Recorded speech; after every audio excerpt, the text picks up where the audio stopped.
That is true.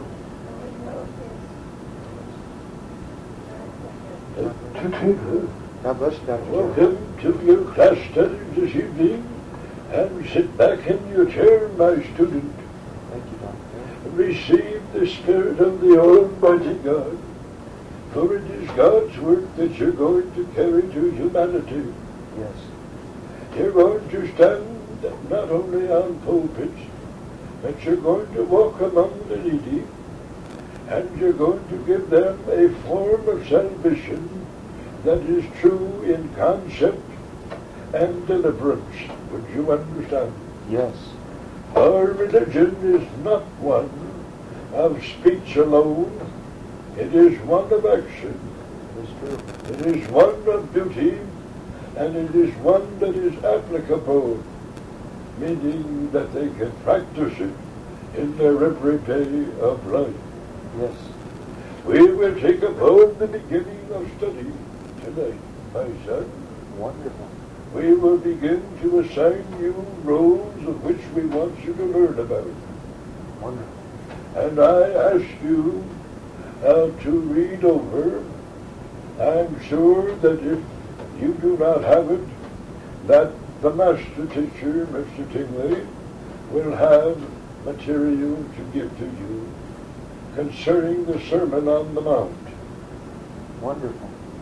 Are you familiar with the title? Yes. I've used the sermon yourself. Of course. We do not expect you to commit it by memory, but to familiarize yourself with it. Yes. It has content, it has meat, and it has power. Yes. For every person who lives in the physical plane or in another plane of life, in another dimension, would you understand? Yes. It was a message of power, not just a promise, but a message of deliverance, to deliver oneself from the pains and the agonies of mortal toil, and to open up the expansion of the soul world. It has within it great ability. The Sermon on the Mount is one. I give it to you now, the Sermon on the Mount. Would you understand? Yes. Then I shall have you turn to the 23rd Psalm and familiarize yourself with that, because practically every sermon that you can give in, you can draw an extraction from it. Wonderful. David is the author of the Psalms. David was born, raised in a holy order, but he had the privilege of going and being a drifter alone.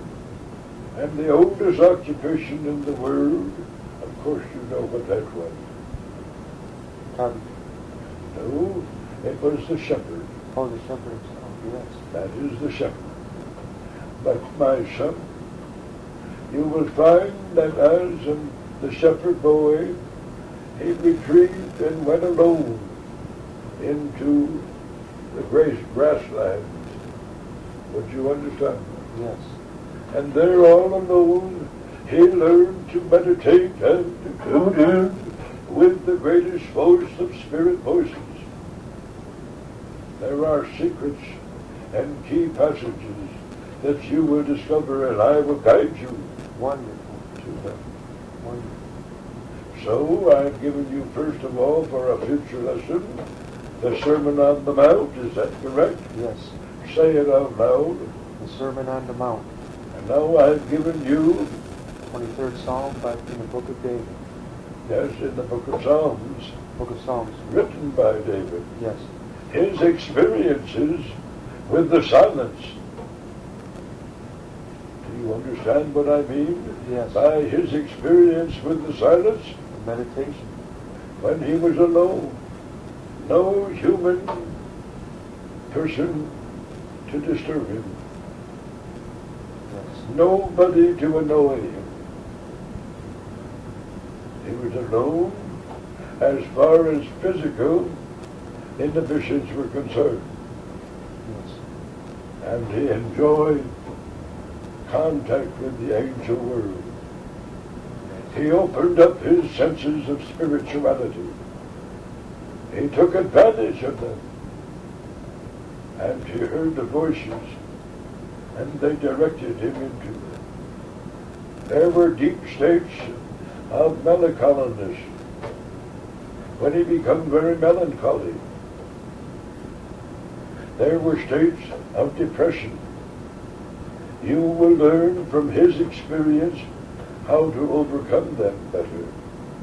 Not only will you learn, but you will be able to teach to your servants and give power to all those who do not understand how to rise to a state of spiritual consciousness, to turn on the wonderful electric power of God.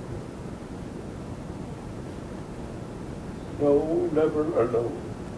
Say that with you. No, never alone. Because he found himself Because he found himself with the presence of angels.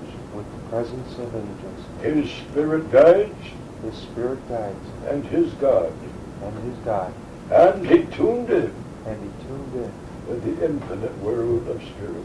with the infinite spirit, the world of spirit. Not only did he write the Psalms, Not only did he write the Psalms, but he wrote other great lamentations. but he wrote other great lamentations. Otherwise, he cried out to the Lord Otherwise, he cried out to the Lord in his particular need. in his particular need.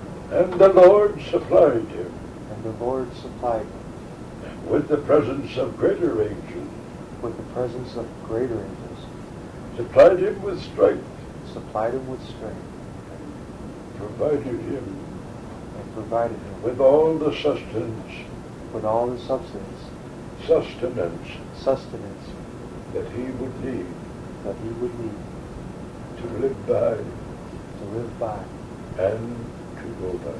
and to go by. This is the meaning of the silence, my son.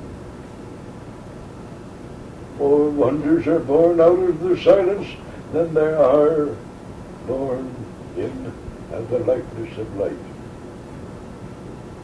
You realize this. Yes. A typical example. Cannot you visualize the shepherd lads? They're lying out there in the grasslands, leading his flock to greater rises, Yes. having the opportunity to tune in with the infinite power within. So much like you many times, son. Sitting on a lonely stump in the wood, away from the turmoils of the world in the city. Yes. Perhaps a rippling stream passing by, or the call of a blue jay, or a crow somewhere in the distance, or the rustle of the wind whispering by. There's quietude, there isn't there?